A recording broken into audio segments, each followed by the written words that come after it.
Muy buenas noches. La guerra de Ucrania, concebida por el Kremlin como una rápida operación que ocuparía la capital de ese país vecino en pocas horas e impondría un gobierno designado por Moscú, se anuncia ahora como un conflicto de larga duración, según el análisis de las principales instituciones de Occidente. El Pentágono reconoce avances rusos en su ofensiva actual sobre el sur y el este de Ucrania, pero a un ritmo muy lento de algo más de 1 milla por día.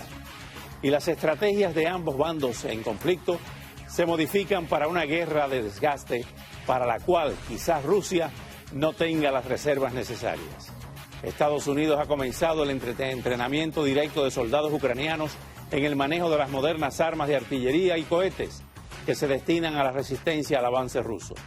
Inglaterra anuncia el envío de 8.000 efectivos a países de la Europa Oriental cercanos a Ucrania.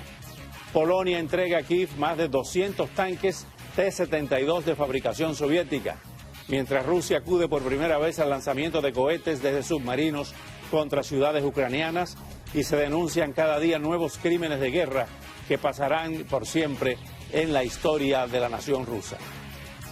Volodymyr Zelensky advirtió hoy del peligro de convertir en un hecho cotidiano los horrores de esta agresión incompatible con las normas de convivencia del mundo que conocíamos luego de la Segunda Guerra Mundial.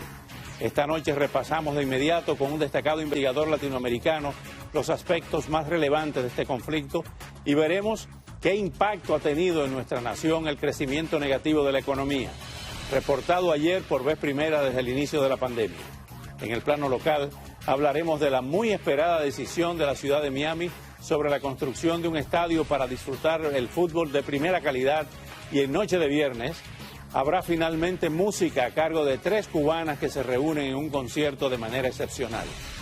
Todo en esta noche de viernes en Ahora con Oscar Aza, el primer programa periodístico en la Florida, gracias a la calidad de sus invitados, la preferencia de ustedes y su credibilidad y responsabilidad informativa.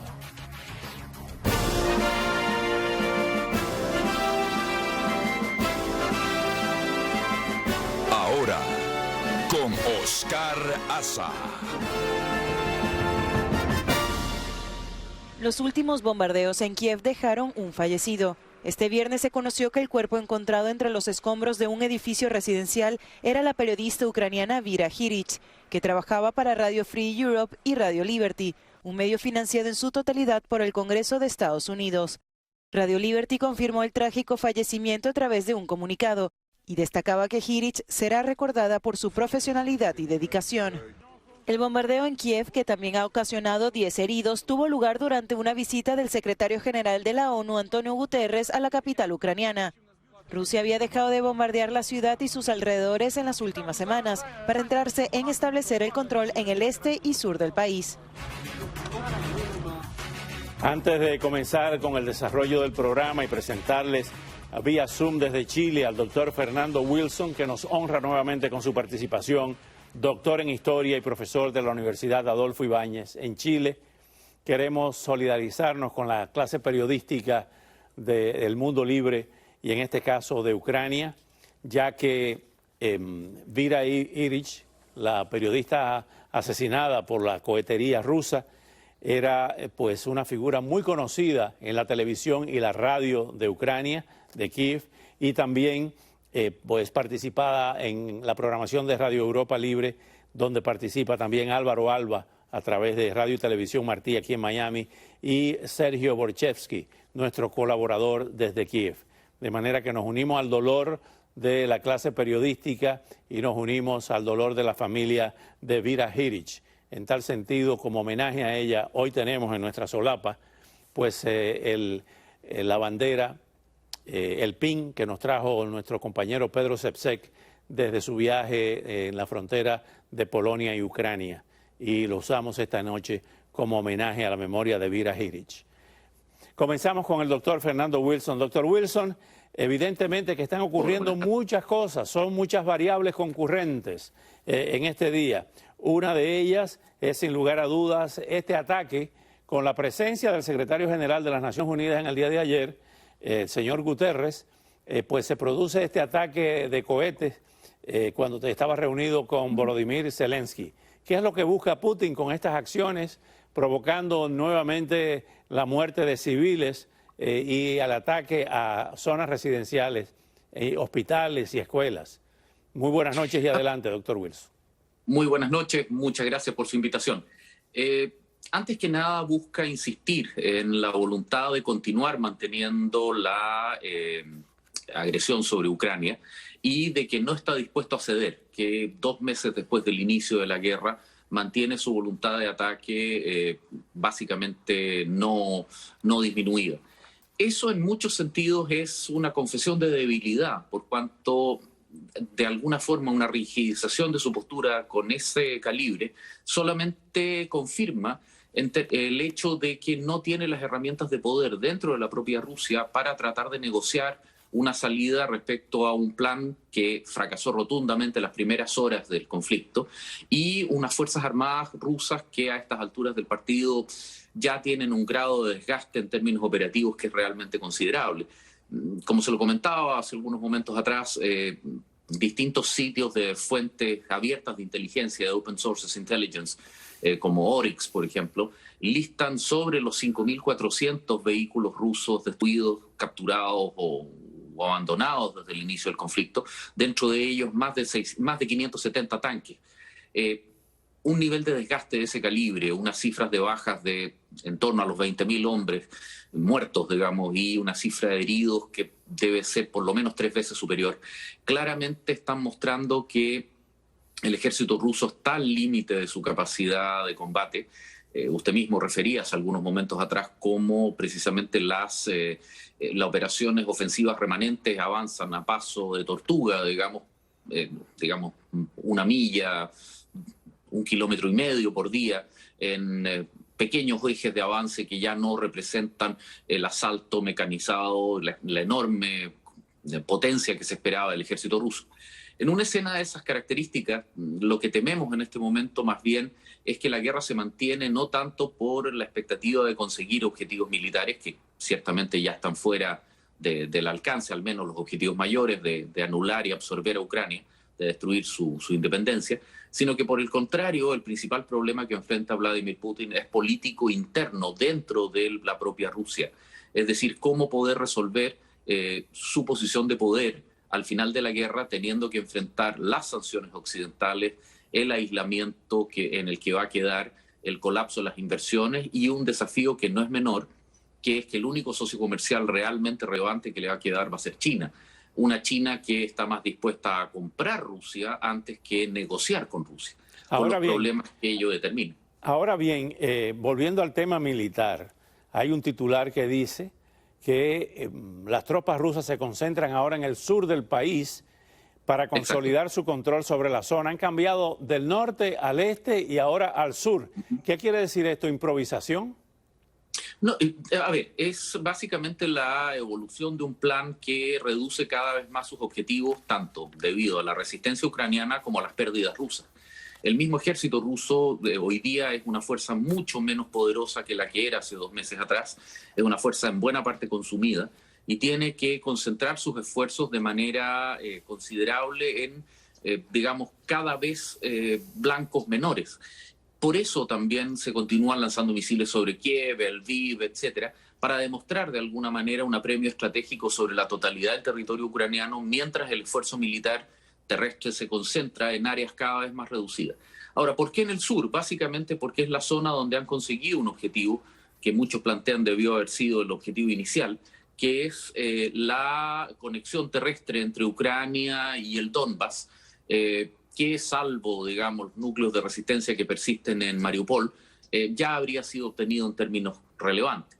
Ahora, ciertamente todo esto en un escenario muy poroso en el cual las fuerzas rusas, más que controlar el territorio en sí, lo que hacen es controlar el espacio físico donde se encuentran ubicadas, porque ya hay manifestaciones de civiles ucranianos, por ejemplo, en la zona de Gerson, muy intensas, y también actividad partisana en el sur. Por lo tanto, los rusos de esa manera también, el incremento de fuerzas debe estar vinculado probablemente a tratar de ejercer un control sobre el terreno más allá meramente de las líneas del frente, controlar sus líneas logísticas que han estado sufriendo ataques reiterados, como se muestran a través de imágenes presentadas a través de redes sociales, que muestran nuevamente daños muy importantes a las columnas de camiones cisterna, de camiones de abastecimiento, etcétera, que abastecen a las fuerzas del ejército ruso. Hablando precisamente de abastecimiento, Estados Unidos comenzó a entrenar a militares ucranianos en Alemania para enseñarles a manejar la artillería que envió a Kiev. Y por otra parte, el Reino Unido enviará 8.000 soldados del ejército para participar en ejercicios militares en toda Europa del Este. Esto es una guerra que ustedes, los expertos, llaman de proxy, a través de terceros. Sí, pero también está creciendo un objetivo estratégico mayor por parte de las grandes potencias, y bueno, Gran Bretaña y los propios Estados Unidos han sido explícitos en eso, que a estas alturas del conflicto, y sobre todo con las transferencias de armamento pesado, ya no solamente armamento portátil, misiles lanzados desde el hombro, etcétera, sino que blindados, artillería, etcétera, se busca de alguna forma no solo cambiar el balance del conflicto, sino que erosionar la capacidad militar convencional rusa al máximo extremo que sea posible, cosa de impedir cualquier futura guerra de agresión de la mano de Vladimir Putin o algún eventual sucesor. En esa situación, me atrevería a decir que hoy día que la iniciativa de esta guerra está variando gradualmente desde el ejército ruso a las fuerzas ucranianas, que de la mano de estos refuerzos recuperan una capacidad operativa considerablemente superior. Están reportando con más detalles cada día, la prensa occidental principalmente, que Vladimir Putin sufre de graves problemas de salud, que inclusive se ha afirmado que padece de Parkinson y de un tumor canceroso. ¿Qué de cierto hay en todo esto? A ver, ciertamente no podemos obtener confirmación en términos de que la salud de Vladimir Putin probablemente es un secreto de Estado en Rusia, y por lo tanto tener información real es tremendamente complicado. Sin embargo, se lo ve hinchado, bloated, digamos, como lo reportan distintos medios. Se especula que podría ser como consecuencia de la ingesta de corticoides o una adicción a, digamos, corticoides precisamente en un tratamiento contra el cáncer. Se ha hablado de un tumor cerebral, también se ha hablado de un cáncer hepático. De la misma forma también que él habría desarrollado una adicción a los esteroides, o finalmente también el impacto del estrés. La frustración para una persona acostumbrada a un liderazgo sin respuesta, de la resistencia que está presentando Ucrania, el fracaso de planes sucesivos, digamos, el desgaste gigantesco que están teniendo sus fuerzas, el daño a su economía.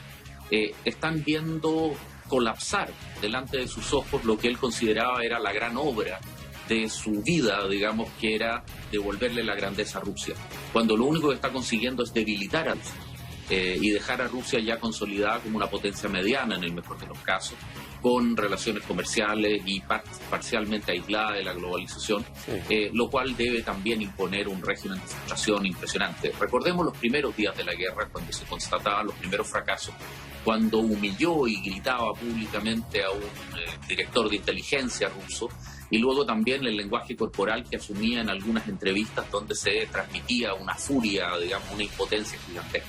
Es un hombre que claramente no está acostumbrado a recibir nos por respuesta, y hoy día, bueno, probablemente está con un nivel de estrés y desgaste que es considerable. Doctor Fernando Wilson, nuevamente muy agradecido por tan brillante exposición, y hasta una próxima oportunidad. Por favor, a su disposición y cuando le estimen pertinente. Gracias, un gusto. Gracias. Y hablando de otras cosas, para el 79% de los estadounidenses el estado de la economía es su principal preocupación, y esta podría ser una muy mala noticia para los demócratas al acercarse de los comicios de medio término. Muchos especialistas opinan, sin embargo, que habrá mejores números en los próximos meses. Lo discutimos a la vuelta, y una entrevista a Volodymyr Zelensky revela cómo ha estado a punto de ser eliminado por las fuerzas invasoras. Veamos. El nombre de Volodymyr Zelensky ya no es desconocido para prácticamente nadie. El presidente ucraniano se ha convertido en un símbolo de la resistencia para todo el país después de su decisión de quedarse cuando varios países se ofrecían a evacuarle. Всім добрий вечір. Лідер фракції тут, голова Офісу президента тут, прем'єр-міністр Шмигаль тут, Подоляк тут, президент тут. Всі ми тут, наші військові тут, громадяни суспільства тут, всі ми тут. Захищаємо нашу незалежність, нашу державу. І так буде й далі. Ahora, en un reportaje de la revista Time, Zelensky ha revelado más detalles de aquellas primeras horas de la guerra. Por ejemplo, que soldados rusos se habían lanzado en paracaídas sobre Kiev para matarlo o capturarlo a él y a su familia. El reportaje, escrito por Simon Schuster, detalla cómo es el día a día del presidente habiéndose convertido en el objetivo número 1 de Rusia. Se puede apreciar cómo libra una segunda guerra, la mediática, una lucha continua para captar la atención de un mundo que ve desde la distancia el conflicto y que puede desconectar en cualquier momento. Este es el papel que le ha tocado interpretar a Zelensky, un cómico convertido en presidente y que ahora, ojeroso y ataviado con una chaqueta militar, lucha